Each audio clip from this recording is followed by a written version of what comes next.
Amigos, regresamos en este interesante programa. El doctor Vigen lo está haciendo muy ameno.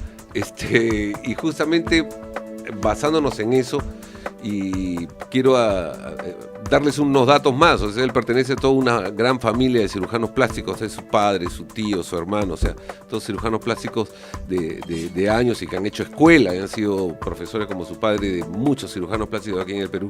Entonces, anécdotas hay un montón, ¿no? Entonces, pero hay unas, por ejemplo, que a veces llegan también al consultorio, y este programa se está convirtiendo en eso, en guiarlos un poco. No es porque uno no quiera, o sea, a veces el paciente que dice, ay, este doctor qué pesado, me va a poner un yeso, y ese yeso tiene que estar 7 días. Cuando a mi amiga le pusieron algo bien bonito, así suave nomás, 2 días. No. Entonces, ¿qué pasa? Lo que pasa es que cuando uno hace una rinoplastía, o sea, una cosa es también hacer una fractura, claro, y otra cosa es no hacer una fractura. Ahora, normalmente cuando uno opera una nariz, debería trabajar en todas las estructuras. Tenemos casos que viene el paciente y le dice, ¿sabe qué, doctor? Es solamente la jiba, nomás el caballete y eso es todo. No, porque la nariz es como un triángulo. Así es. Y este triángulo tiene una jiba, en la parte alta tiene la jiba, y si nosotros ya sea lijamos o con el cincel quitamos, por ejemplo, vamos raspando o quitando, perfecto, ya no hay la jiba. Si vemos este paciente de perfil, se va a ver bonito. Pero si vemos este paciente de frente, va a tener una nariz demasiado ancha porque ese triángulo lo hemos cambiado a un trapecio. Así es. Ya no tiene esa punta, ya no tiene ese ángulo en la parte superior. Entonces, al haber quitado la jiba, eso conlleva en muchos de los casos a tener que hacer una fractura. Y al hacer una fractura y hacer una nariz más delgada, la punta automáticamente se va a ver muy ancha. Entonces tenemos que trabajar en los cartílagos de la punta. Entonces, una cosa conlleva con la otra. Si nosotros hacemos una fractura de la nariz, los huesos propios de la nariz, al ser sumamente delgados, se dice que consolidan o están sellados o están consolidados para el 5.º día. Pero, ¿qué cosa hemos visto nosotros ya en la práctica? Mientras más tiempo tenga uno el yeso, acuérdense que hemos despegado la nariz del cartílago del hueso. Entonces, esta nariz se inflama. Entonces, si nosotros hacemos una operación rápida, colocamos el yeso como es que la nariz va a quedar y dejamos ese yeso menos de 7 o 8 días, la nariz cuando le quitemos el yeso va a estar bonita, pero el día siguiente se va a hinchar tremendamente. Sí, pues. Entonces, personalmente, a mí me gusta dejar el yeso por lo menos 7 días, porque eso va a hacer que mientras más tiempo tengamos el yeso, para el momento que lo retiremos ya la nariz no se va a hinchar. Claro. Ahora, ¿cuáles son el postoperatorio que le pedimos a los pacientes? Normalmente que no haga ejercicio o calor excesivo por un mes. ¿Por qué? Porque la irrigación de la zona de la nariz ha sido alterada por la operación. Entonces, ¿qué pasa? Cuando uno hace ejercicio, cuando uno, por ejemplo, sin hacer ejercicio, el corazón late a 70. Cuando uno hace ejercicio, el corazón va a latir pues a 110 o 120. Y al haber hecho la operación de inicio, tenemos una obstrucción de ese pasaje natural de la sangre, de la linfa, del agua de la nariz. Entonces, ¿qué pasa? Cuando uno hace ejercicio, la nariz, tenemos bloqueados los canales de desagüe y esa nariz se va a hinchar. Se va a hinchar. Igualito que sucede cuando uno hace o está en sitio de mucho calor, baño turco, sauna, secadora de pelo. El vaso tiene un calibre natural, claro, de 1. Cuando hay mucho calor, ese vaso se va a dilatar a 3 o 4, llega mayor cantidad de sangre, tenemos el bloqueo natural por la operación y la nariz se va a hinchar. ¿Y en cuántas semanas le permites hacer algo de ejercicio? Normalmente yo pido al mes, en unas 4 semanas o el mes, supuestamente se han formado los nuevos canales de desagüe y esa nariz ya no se va a hinchar mucho. Ahora, en realidad tampoco daño va a ocurrir, sino si uno va a hacer ejercicio muy temprano o calor muy temprano, lo que va a producir es que su resultado postoperatorio no sea tan rápido y en lugar de que se demore 1 o 2 meses a que esa nariz se ablande, se suavice, va a demorarse pues 4 o 5 meses. Sí, ese es el problema. O sea, sí, pues, mayor daño no vamos a ocurrir, sino lo que va a pasar es que se va a demorar mucho más tiempo en que esa nariz se deshinche, se ablande y se suavice. Y justamente lo que tú dices es muy importante porque los pacientes se desesperan queriendo tomar hartas cantidades de antiinflamatorios creyendo que van a lograr algo. No. Cuando, como tú dices, hay vasos que se han roto, inclusive linfáticos. Entonces, eso demora mínimo 21 días o más para que se reconecten. Entonces, por más que tomen antiinflamatorios, no van a lograr nada. Es que esto es un factor mecánico, claro. No es un factor inflamatorio, es un factor mecánico por la operación. La operación ha sido pues un trauma en esa zona. Claro. Y acuérdense, amigos, que esta es una operación. Entonces, en el preoperatorio, cuando uno tiene esta primera consulta y ya el paciente se le ha explicado qué se le va a hacer, número 1, tiene que tener sus análisis preoperatorios. Sí, pues, completo. Y tiene que tener también, hoy en día, felizmente, muchos de los laboratorios hacen lo que se llama paquetes. Entonces es preferible hacerle todo. Yo prefiero hacerle todo su batería de perfil de coagulación, de sangre, e incluso yo le pido un riesgo cardíaco.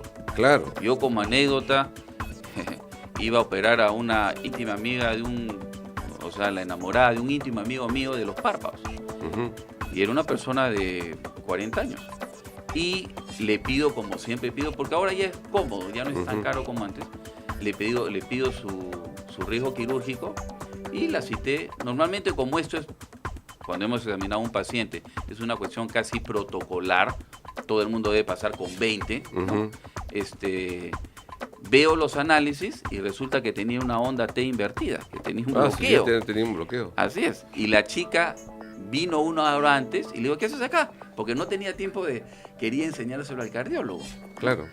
Y llego una hora antes, le digo, espérate, vamos a ver una cosita, porque acá hay una cosa rara. Subo donde el cardiólogo y me dice, ¿sabes qué? Esto es un bloqueo, me dice. Tú le puedes poner la silocaína con adrenalina, que es lo que normalmente usamos para la vasoconstricción, puede hacer un poquito de taquicardia y por este bloqueo puede pasar algo, se puede morir la paciente. O incluso bailando se puede morir.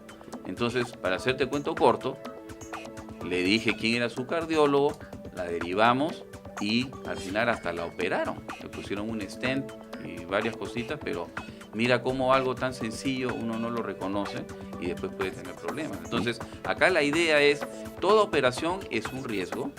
Lógicamente, hagamos todos los análisis preoperatorios, hagamos los riesgos quirúrgicos y estemos pues seguros de que ese paciente está bien.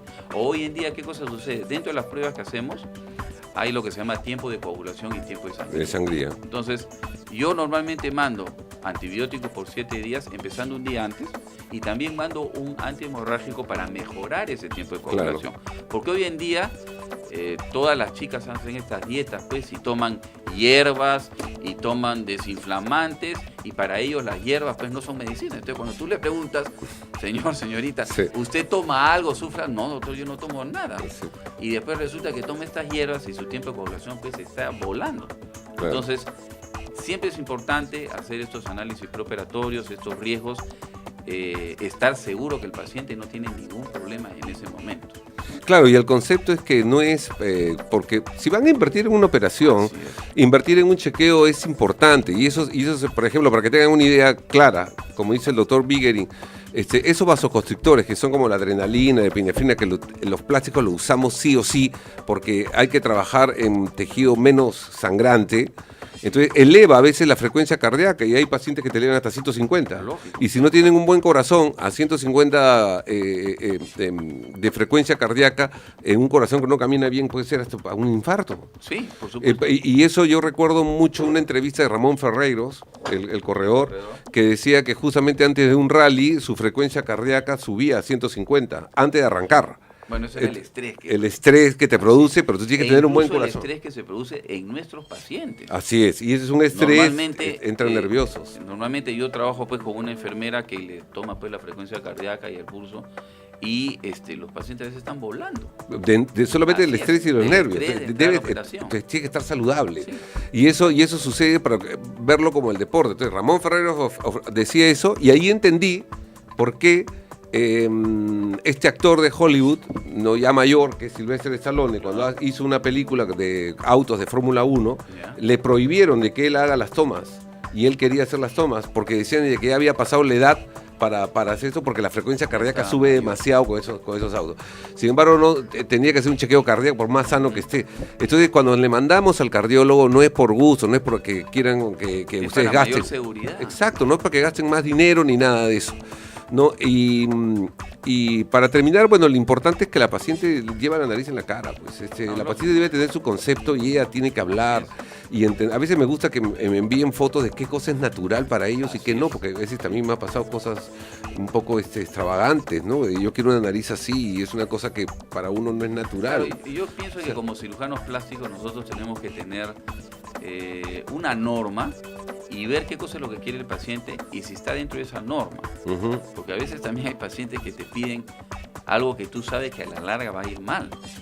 Entonces, bueno, personalmente yo siempre hago al final lo que yo pienso que se debería hacer, pero tratando de hacer lo que el paciente quiere, ¿no? Bueno, a un colega nuestro, que no voy a decir su nombre porque no sé si le guste que lo mencione o no, pero sí nos contó una anécdota que le llegó un paciente y le dijo: doctor, por favor, quiero tener una nariz de boxeador. Entonces, ¿nariz de boxeador que gana o que pierde? O sea, Que pierde, está bueno. porque realmente él quería una nariz torcida, quebrada.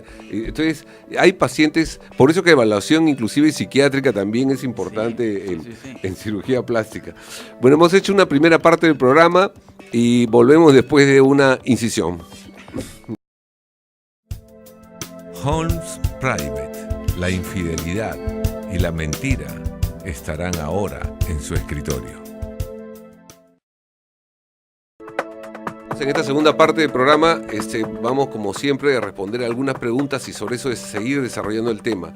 Por ejemplo, nos escribió Josefina Ochoa de la Molina, 25 años. Nos dice: quiero hacerme una rinoplastia, pero solo un pequeño raspado. ¿Es posible esto? Es lo que habíamos conversado un poco. Hay que evaluar a la paciente, ¿no? O sea, hay pacientes que tienen una nariz fina. ¿Cómo determinamos nosotros si el ancho es adecuado? Claro. Normalmente, si nosotros vemos, hay medidas geométricas que nos indican cuál es la nariz ideal.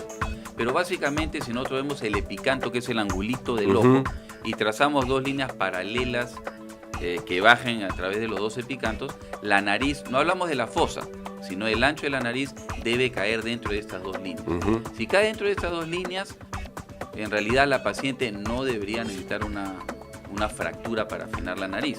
Ahora, también tenemos pacientes que tienen malares bien anchos. Entonces, sí necesitamos de todas maneras una evaluación. A veces sí se puede bajar. El problema es el siguiente: si nosotros bajamos el dorso de la nariz y se abre la nariz es como un triángulo, y tiene en el medio pues el septum. A veces nosotros fijamos o bajamos ese dorso y se abre el techo, es necesario hacer una fractura. Ahora, nosotros como cirujanos plásticos podemos hacer una fractura en la base que nos afine la nariz, o también puede ser una fractura a la mitad, en la cual logramos cerrar el techo sin adelgazar la nariz, claro, ¿no? Entonces, no hay operaciones sino pacientes. Nosotros tenemos que evaluar cada paciente y ver en él y decirle qué cosa es lo que podemos conseguir. Sí puede ser a veces un pequeño... Es factible. Es factible, sí, pero dependiendo también el ancho y cuánto es lo que tiene que bajar de esa jiba, ¿no? Sí, pues porque tú te das cuenta de que hay narices y el público debe conocer narices que se ha pulido, se ha raspado, se ha eliminado el dorso, ha quedado abierta la nariz, Claro. ya es una pirámide truncada, le hemos hecho una Es especie un trapecio, pues. de aeropuerto ahí, Así es. se ve más ancha y encima lo único que cubre eso es la piel. Si la piel es gruesa, por ahí No. se ve ancha y se salva, pero otro se nota la huella. No, y al estar inestable, un pequeño golpe les duele. Y les duele. Porque al no estar tocando la pirámide, al no estar cerrado el techo, está inestable. Claro, y cerrar esos huesos, Así es. para eso a veces el otorrino interviene porque el hueso central del etmoide tiene que estar derecho para que no quede derecha la nariz y no Y lo que torcida. sucede es que con el tiempo la nariz o la piel se adelgaza y ahí empiezan a aparecer Las huellas, problemitas. sí, Así es. pues ese es los problemas.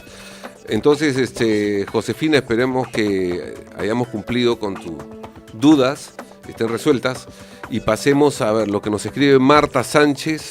Suena la cantante española. Si es la cantante española, ¿qué hacemos? Que sí necesita ¿Qué una operación hacemos? de la Se nariz. necesita no, Marta Sí, Sánchez Marta necesita. Sánchez, sí. Bueno, a esta altura del partido ya creo que ya no quiere operarse. Marta Sánchez, 43 años, de Surco, le dice: hola, saludos a su programa. Me he operado 3 veces la nariz y quisiera una cuarta, ya que veo que la punta se ha caído mucho. Bueno, O sea, en ese caso se ha pasado por 3 operaciones y que no hayan usado cartílagos de repente para la punta bueno, o algo. lo que sucede bueno. es que lo ideal es la primera operación. Claro. Si esa operación falla, las que siguen, lógicamente, cada vez más difíciles, ¿no? Ahora, lo que tenemos que entender es que el proceso de cicatrización tarda en realidad un año. Un año de cicatrización para que esos tejidos estén igual que antes de que operemos. O sea, esa dureza, ese engrosamiento, para que vaya, esa adelgaza. Entonces, ¿qué pasa? Personalmente, yo siempre prefiero que haya pasado ese año. Ya. ¿No? Yo sé que a veces pacientes o los cirujanos, con el afán de mejorar, estamos operando al mes o 2 meses. No es lo ideal, porque esos tejidos no están blandos, no están suaves y va a ser una segunda o tercera agresión. Entonces, ahora, ahí es cuando hablamos un poquito de la operación de la nariz. Ahí debería ser pues una operación, digamos, con una nariz abierta, cuando estamos hablando de las técnicas. Claro. O sea, ya tener que hacer un corte en la columela, toda esa piel levantarla y en realidad ver directamente cuál es el problema con esa nariz. Entonces, a veces ya es necesario utilizar pues cartílagos. Acuérdense que lo ideal siempre es propio, septum nasal o cartílago de la oreja, pero utilizar siempre sus tejidos. También se utilizan implantes, pero todo eso a la larga puede ser rechazado. Entonces, no hay nada como lo propio. Lo mejor siempre es lo propio. Si hay que hacerse una cuarta operación, de repente es una cosa muy sencillita que solamente ha caído la punta. Bueno, lo ideal sería de que fuera algo sencillo, ¿no? O sea, de repente a veces puede pasar que una fosa no sé milimétricamente exacto a la otra, cosas que se puedan arreglar, pero el problema está en cuando hay... Yo he visto pacientes realmente operados, no sé dónde, pero realmente ya esperar un año por una nariz que realmente está bien deteriorada es ahí complicado. tenemos que poner, ahí lógicamente tenemos que poner la balanza, ¿no? O sea, pros y contras de eso. Así es, pros y contras. A veces tenemos que operarlo pues antes, porque la nariz está tan mal. Con riesgo de que haya otra más a futuro. Así es. Como para que resista su año. Así es, hay que poner en la balanza, ¿no? Muchas veces pues. qué cosa es lo que hay que hacer. Ahora, otra idea que la gente tiene errónea es que tiene que esperar los 18 años. Tengo pacientes que tienen 18 y tienen una nariz horrorosa que durante el colegio pues las han fastidiado. Bullying. ¿Y por qué no ha venido? No, es que doctor, me dijeron los 18 años. Y eso en realidad no es tampoco 100% cierto, ¿no? Yo lo digo por experiencia porque yo opero mucho de lo que son pacientes fisurados y nosotros ya estamos operando pues el ala de la nariz, levantar la punta de ese paciente fisurado a muy temprana edad, estamos hablando de 5 o 6 años. Ahora, lógicamente, hay que poner la balanza, pues hay narices tan feas y podemos operar a la paciente incluso pues de 13, 14 años. O sea, hay que poner la balanza porque el sufrimiento que va a tener esta paciente durante la etapa escolar o la universidad, entonces también puede ser operada, a lo que te digo, a más temprana edad. Mira, y eso conversaba, lo que dice es cierto, porque lo que conversaba con un cirujano plástico conocido nuestro, que ya estará invitado en el programa, de hecho, él me comentaba de que operaba rinoplastías a los 12 años. Sí, dependiendo pues claro, cuál es el problema. Porque el problema psicológico puede ser más terrible que después cuando cumpla 21 la nariz se levante un poquito, se tuerce un poquito. O sea, si pones en la balanza, el problema psicológico prima. Claro, él me decía, mira, lo máximo que puede pasar es 12 años y de repente que tenga que hacerle un retoque a los 15, 18 años porque creció un callo óseo, que creció una cosa, pero ya pasó su etapa donde importante pubertad, adolescencia y tuvo su pareja de promoción. Lógico. Entonces fue un hombre o una chica de más simétrico, no tuvo su jale y no le hicieron bullying. Entonces él evita eso y desde los 12 años de edad, muy interesante, ya va a estar invitado en el programa. Y ahorita que estás hablando de hombre y mujer, hoy en día también, acuérdense, hace 50 años la cirugía plástica era estrictamente de mujeres. Hoy en día no es así. Por lo mismo que decimos de la competitividad de la gente mayor. Entonces, hoy en día tenemos hombres que se operan. Lógicamente siempre la mujer gana, pero no es como antes, pues, que estábamos hablando pues de 10 a 2 o de 8 a 3. Ahora siempre prima la mujer, pero tenemos mucho paciente masculino que se opera. Mire, te doy un dato estadístico. En este programa, por dar un ejemplo, el público femenino llega al por decirte, a grosso modo, 60% y 40% de hombres. Bueno, yo te diría que eso es lo que más o menos opera hoy en día. Sí, es 60-40. Y es más, yo le conversaba a muchos pacientes que vienen varones a engrosarse los labios, que eso no significa que van a estar con Goodyear aquí haciendo el comercial. Lo que pasa es que con la edad todo se adelgaza. Se adelgaza, exacto. Entonces se coloca un ácido hialurónico, se forma el arco de Cupido, que bueno, ya estamos hablando de otras cosas en otro programa, pero varones se lo hacen porque tienen una nueva pareja, quieren verse más jóvenes porque su personalidad es así, y no necesariamente le van a hacer un comercial a Michelin o a Goodyear por tener un labio súper grueso. Sí, hay productos muy buenos y muy naturales, ¿no? Además que no se ponen en el labio, sino se ponen en el vermellón. En el vermellón, por eso. Entonces, el arco de Cupido. Gran error. En el arco de Cupido para formarlo. Entonces la gente cree para que. darle una pequeña proyección. Exacto. Lo que se llama pack. Exacto, exacto. Porque la gente cree que es engrosarlo y poner una llanta ahí. Bueno, seguimos. Carmen González, mire, gente, la mayoría joven. Carmen González, 27 años, desde Los Olivos, me dice: quiero operarme la nariz, pero tengo miedo a los retoques, que es lo que estamos conversando. ¿Siempre hay que hacerlos? No. No necesariamente que hay que hacer retoques. No. Normalmente la operación es una, y lo normal no es el retoque, ¿no? Claro. Que puede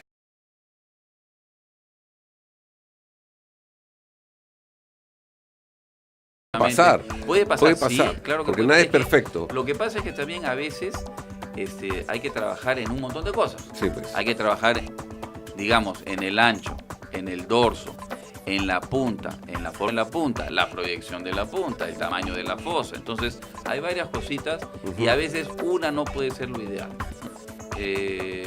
No es lo común, pero tampoco no es la excepción. Bueno, mientras que sea un retoque mínimo, aceptable, puede desinflamar y llegar a un buen camino, no va a ser una destrucción total en la nariz, ¿no? Pero siempre esperar pues, por lo menos o mínimo 3 meses hacer. Claro, mínimo, claro. Porque, como le digo, tiene que pasar por un proceso de deshincharse, de ablandarse, de suavizarse. Claro. Pasamos a otra preguntita. Esta nos escribe Juana Patricia Contreras, de 28 años, San Isidro. Me dice: necesito operarme la nariz urgente. Es lo único, urgente, es lo único que no encaja en mi cara. ¿Y por qué urgente? No entiendo, 28 años. Pero no sé con qué cirujano hacerlo y qué anestesia me aconsejaría. ¿Qué le dirías, Billy, a Juana? Está desesperada por operarse a los 28. De repente ha roto el cordón umbilical con alguien que le dijo que no te operes porque se quitaba el sello familiar de repente. Bueno, de repente. ¿No? Es que hay normas, ¿no? Hay personas que la nariz, la típica nariz de la familia, y le gusta o no le gusta, ¿no? Ha pasado. Por supuesto. Que mi papá no quiere que me opere la nariz, doctor, porque ya dejo de ser su hija. Entonces hay ciertos conceptos que se han ido yendo, ya se han ido desapareciendo. Acá lo importante es nosotros nos debemos al paciente. Y si el paciente pide algo que es relativamente aceptable o que es razonable, porque yo también tengo pacientes que vienen a la consulta y yo nunca hablo, porque ya me he equivocado muchas veces, ¿no? Entonces yo primero examino y en mi cabeza digo, bueno, pim, debe venir por esto, pero nunca digo nada. Porque a veces me equivoco, o como cuando viene el paciente y dice: claro, doctor, ¿sabe qué? Vengo acá para que usted me haga lo que quiera. No. ¿O qué me haría? ¿Qué me haría usted? No, ¿sabe qué? Acá está el papelito, usted dígame 1, 2 y 3, en orden de importancia, qué es lo que quiere. Claro. Porque todos hemos patinado y todos nos hemos equivocado. Yo digo, señora, tiene que operarse esa nariz, pero si yo venía por las cosas que... Así es. Preferible escuchar y ver si es razonable. Así es. Como le digo, hace 2 semanas viene un chico, ¿no? Y me dice: doctor, porque tengo esta cicatriz. Entonces yo primero miré, pam, no veía nada. Doctor, tengo esta cicatriz, y con el dedo se señalaba, y la verdad yo no veía nada. Yo no veía nada ahí. Nada. Entonces, pero nada, o sea, ya buscándola. Porque a veces nosotros tenemos cicatrices, o vienen los pacientes, ¿a qué cosa podemos llegar? Bueno, señor, nosotros le podemos hacer una revisión de la cicatriz, entendámonos, la cicatriz siempre va a estar ahí, pero nosotros podemos llegar a una situación en la cual usted conoce a una persona, la va a ver y no le va a llamar la atención de la cicatriz, ni la va a ver, a menos que usted le diga: mira, tengo una cicatriz, lógicamente enfoca la mirada y la encuentra. Pero él la veía y la atormentaba. La atormentaba, pero yo no la veía y no sabía qué cosa iba a hacer. Entonces, como dices tú, a veces hay pacientes que necesitan ese apoyo psicológico, no psiquiátrico, sino psicológico. Ahora, Hoy en día la ventaja de nosotros es que tenemos pues muchas cremas, o sea, hay excelentes bloqueadores, hay cremas para estirar el cuello, estirar la cara, periocular, para blanquear, o sea, hay cosas que complementarias que nos pueden apoyar, ¿no? Sí, pero eso, por ejemplo, una cicatriz real, que sea evidente, realmente les marca la personalidad a la persona, muchas veces, ¿no? Los marca, claro. Y necesita un apoyo psicológico. Pero tú, por ejemplo, no le ves la cicatriz. Claro, pues te aseguro que se va a la esquina y lo van a operar y le van a hacer una cicatriz, sí, y le van a marcar. Y le van a vender láser, le van a vender ideas de todo el aparataje que tengan, cuando en realidad no les va a solucionar nada. Así es. Entonces también eso deben dejarse. Hay que ser bien claro con el paciente. Hay que ser bien honesto. Así es. Y basado en la experiencia, saber cuánto se le puede ofrecer, porque a veces vienen y piensan pues que la cirugía plástica es magia, y no es magia, ¿no? Mira, y una cosa, entonces la anestesia yo hago con anestesia local, y pues máximo podría ser de repente una sedación en caso de mucho nervio, y no local, general, ¿no? Yo no creo que... Yo te soy sincero, mira, las personas que hacen con general deben ser las personas que no operan. ¿Tú crees? Sí. Pero hay escuelas que vienen ya con la idea de general para todo, ¿ah? Yo te digo, lamentablemente, hay muchos médicos que duermen a los pacientes y no son los que operan ellos. Entonces, porque no hay necesidad, es un costo mucho mayor. No, y aparte que el post también tiene que quedarse hospitalizado un día por complicado. La anestesia general. Anestesia local. Y es mucho, y es un riesgo también. ¿Sí? Hoy en día, por más que la anestesia general esté con máquina, esté muy controlada, es un mayor riesgo que una anestesia local. Yo prefiero igual, siempre la local y máximo una sedación para que no escuchen ningún ruido y ni lo que están hablando, y se despierte y esté con su yeso. Y ya está, se acabó. Ahora, nos escribe un varón, justo hablando de varones. Jaime Mendoza, 34 años, del INSE, me dice: me realicé una rinoplastia hace más o menos 2 años y la punta de mi nariz sigue gruesa. ¿Tiene solución? Bueno, hay que ver primero qué tipo de piel. Tú sabes que la gente morena... O latina. Acabo de operar el viernes a un señor moreno de la rinoplastia, ¿no? Ese es lo más bravo. Sí. Son pieles gruesas. Bueno, personalmente ya lo que hice, yo retiré completamente los cartílagos alares porque la piel es tan gruesa que no va a haber ningún problema de caída, ¿no? Sí. Y lógicamente a veces desgrasamos un poquito más la punta. ¿No? Y informarle, porque lógicamente una persona morena tampoco va a tener pues una naricita finita, ¿no? Para mí, como te digo, una rinoplastia exitosa es, número uno, que nadie se dé cuenta que está operado. Eso para mí es primordial, porque si tú haces una nariz maravillosa, pero tú pones a 20 personas y las 20 personas te dicen, ¿sabe qué? Está operada, claro, no es lo ideal, ¿no? Claro. Es hacer una nariz tampoco que sobresalga, ¿no? Sino que permita que toda la cara se vea en conjunto mejor. Y a veces, como decía el doctor Augusto Arriola, a veces es necesario narices difíciles, porque la nariz mixta, latina, es difícil. A veces cuando quieres poner cartílagos en la punta, a veces tienes que poner doble cartílago, ¿no? Entonces es una gama de posibilidades inmensa, por eso la consulta, la evaluación es importante. Y lo más importante es que si existiera el retoque que nadie lo desea, o tenga uno que reparar o reconstruir algo, sea por eso un cirujano plástico capacitado, porque si no, otro simplemente... que regrese donde su cirujano. Si es cirujano, pues ese es el problema. Es que si no es cirujano no lo resuelve. Ese es el problema. El cirujano verdadero resuelve, pero el otro no va a resolver nada. Va a huir por ahí, hará cualquier cosa menos... Por eso la importancia de que consulten un cirujano plástico certificado, que pertenezca a la sociedad, eso es importante. Así es. Y existe, como te digo, el colegio médico. Entran a la página del colegio médico, no solamente para cirugía plástica, cualquier especialidad que ustedes quieran conocer, si es o no especializado, si tiene el título. Así es. Primero el título. Y yo he tenido pacientes que vienen y la persona no era ni médico. Ojo, ni médico. Y con tremendo folder muy bonito, con nombres y todo, ni médico. Otros que dicen ser cirujanos plásticos y no lo son. Y eso vamos a hablar ahora en esta última parte, qué es lo que se sucede para que no sean sorprendidos. Vamos a hacer la última incisión del programa y regresamos.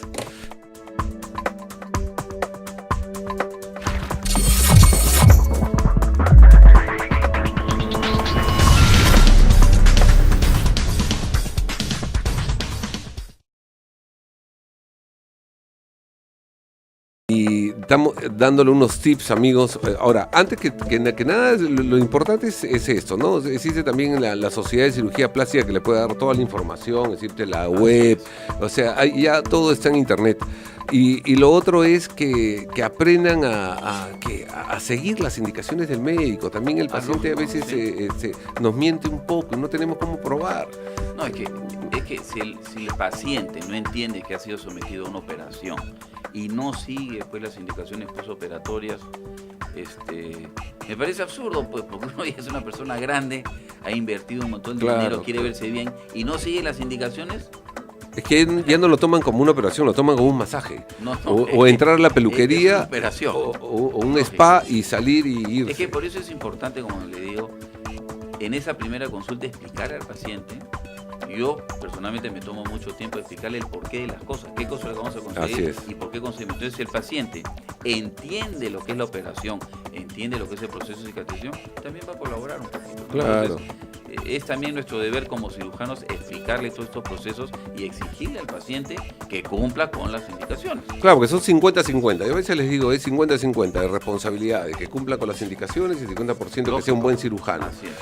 Dime, tú que eres directivo en la Sociedad de Cirugía Plástica, Peruana de Cirugía Plástica, y estuvo aquí el presidente Ricardo Delgado hablando de un tema muy interesante sobre reconstrucción mamaria, y fue muy esperanzador ese programa para los pacientes por las técnicas que hay ahora. Pero dime, estos casos extraños de inyecciones de sustancias raras, de operaciones X hechas por personas que no son médicos o son médicos generales, Mira, te llega hoy en día ya ¿con es qué frecuencia? No, hoy en día ya es culpa del paciente. Porque ya está la información en todos los medios, ya uno sabe que no se debe colocar estos famosos sustancias de relleno, biopolímeros, y la gente se lo sigue poniendo. Es más, yo tengo una paciente que es la que coloca, o sea, lamentablemente es la que coloca. Me dice, doctor, yo le he puesto y nunca ha pasado nada. Y se puso su producto, ella, bueno, se la pusieron el producto, y parece pues la de los Cuatro Fantásticos, con piedras en la cara. Entonces, la cuestión acá es que ya a nivel internacional todos esos productos están prohibidos. Están prohibidos. Todo lo que es biopolímero no debería ser usado.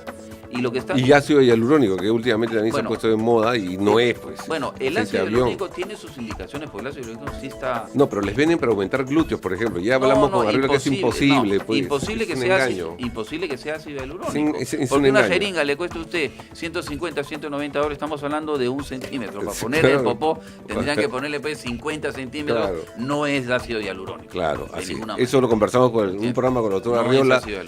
Y que es imposible. Y aumentar glúteos con ácido hialurónico en Francia, él me comentaba que ha salido un producto de ácido hialurónico para esto, pero no te baja pues de $20,000, $30,000. Por supuesto. Entonces, eso es imposible. O sea, pero lo que estabas comentando, o sea, en la sociedad llegan muchas denuncias. Nosotros recibimos por lo menos 2 a 3 solicitudes y preguntas, ¿no? A lo que voy, zapatero a su zapato.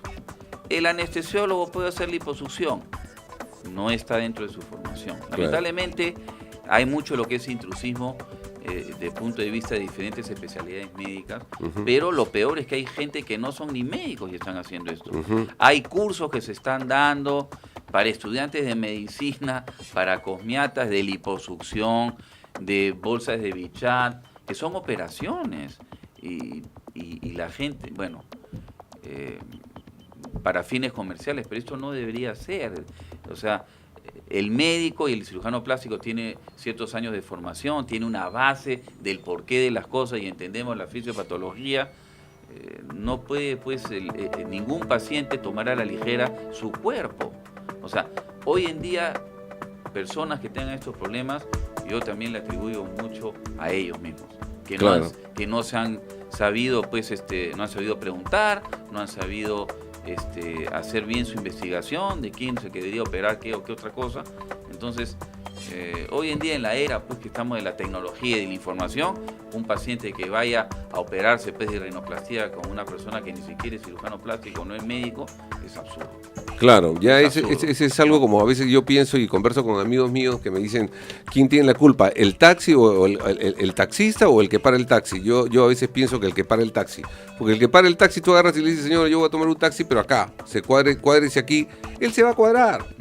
Pero porque si no haces eso, tú también por conveniente te paras en la misma esquina y obstaculizas todo el tránsito.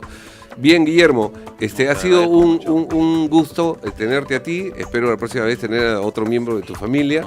Y te despides de todo el público que nos están viendo pues en todas partes del mundo, ¿no? Wow. Ahí un cachito vamos avanzando. La verdad yo agradezco a Radio Miraflores. No pensé cuando empezaste la introducción todos los países que se escuchan. Sí. La verdad increíble, yo lo felicito, porque lo importante es que las personas estén, tomen conciencia y estén bien informadas. Eso es lo más importante. Una persona bien informada no va a tener problemas en el futuro. Tiene que informarse adecuadamente. Y muchísimas gracias por la invitación. Así es, amigos, y gracias por su atención y nos vemos la próxima semana. Bye.